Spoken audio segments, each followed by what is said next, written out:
Housing వ్యవహారాల్లో కూటమి ప్రభుత్వం భారీ అవినీతికి పాల్పడుతోందన్నారు మాజీ మంత్రి పేర్ని నాని. ఇళ్ల కోసం కేటాయించిన స్టీలును అక్రమంగా తరలించారని 250 లారీల ఇసుక మాయమైందని ఆరోపించారు. అధికారుల సహకారంతోనే ఈ దోపిడీ జరుగుతోందని, త్వరలోనే దీనిపై ఏసీబీకి ఫిర్యాదు చేస్తారని మాజీ మంత్రి పేర్ని నాని హెచ్చరించారు.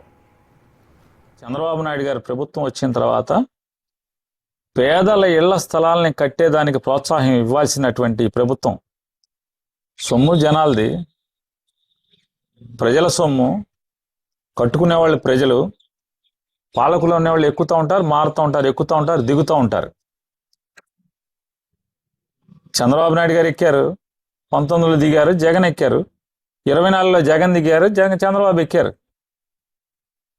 కానీ ప్రజల ఇళ్లే కదా, ఆంధ్ర రాష్ట్ర ప్రజల ఇళ్లే కదా, ప్రజలు మారరు కదా, ప్రజల హక్కులు మారవు కదా. కానీ 2 సంవత్సరాలుగా ఈ జగనన్న కాలనీలో పేదల ఇళ్ల స్థలాలు ఇచ్చిన అందరి అకౌంట్లు బ్లాక్ చేసి, వాళ్ళు ఇల్లు కట్టుకోవడానికి అవకాశం లేకుండా మోకాలు అడ్డం పెట్టి ప్రజలకు ఉత్సాహం లేదని చెప్పి చెప్తున్నారు. కృష్ణా జిల్లాలో 2000 టన్నుల స్టీలు మీ ప్రభుత్వం మీరు వచ్చి కొన్నది కాదు, జగన్మోహన్ రెడ్డి ఉండగా జనం సొమ్ముతో కొన్నటువంటి, జనం కోసం కొన్నటువంటి స్టీలు 2000 టన్నులు కృష్ణా జిల్లాలో ఉంటే, 2000 టన్నులు కృష్ణా జిల్లాలో ఉంటే